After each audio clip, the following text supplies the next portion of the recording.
Manipulácia médiami, reklamou a propagandou je reálna.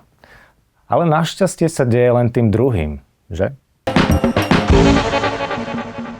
V roku 1938 americké rádio CBS odvysielalo rozhlasovú adaptáciu knihy od Herberta Georgea Wellsa Vojna svetov.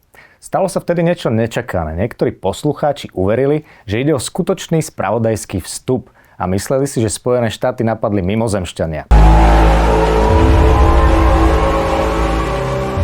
Objavili sa správy o panike, ľudia vraj utekali z domov, balili si kufre a snažili sa skryť pred inváziou, ktorá však bola iba fikciou autora relácie.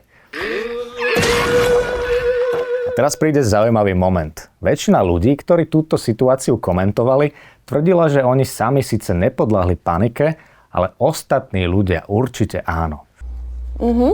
Yep, for sure. A presne to je efekt tretieho človeka.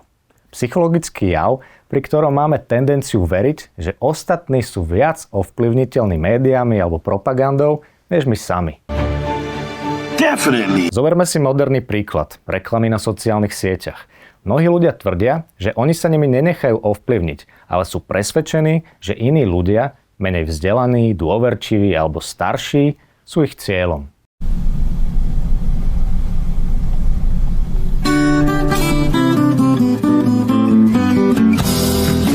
Zaujímavé je, že keď sa výskumníci pýtali ľudí, či ich ovplyvňujú reklamy, väčšina odpovedala nie.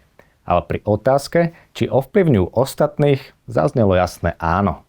Čím sa krásne ukazuje, efekt tretieho človeka nie je len akademická teória, ale niečo, čo v nás žije každý deň. Wow. Takže keď najbližšie budeš počuť niekoho hovoriť, ja sa predsa nenechám zmanipulovať, možno práve sleduješ, ako sa tento efekt odohráva priamo pred tebou.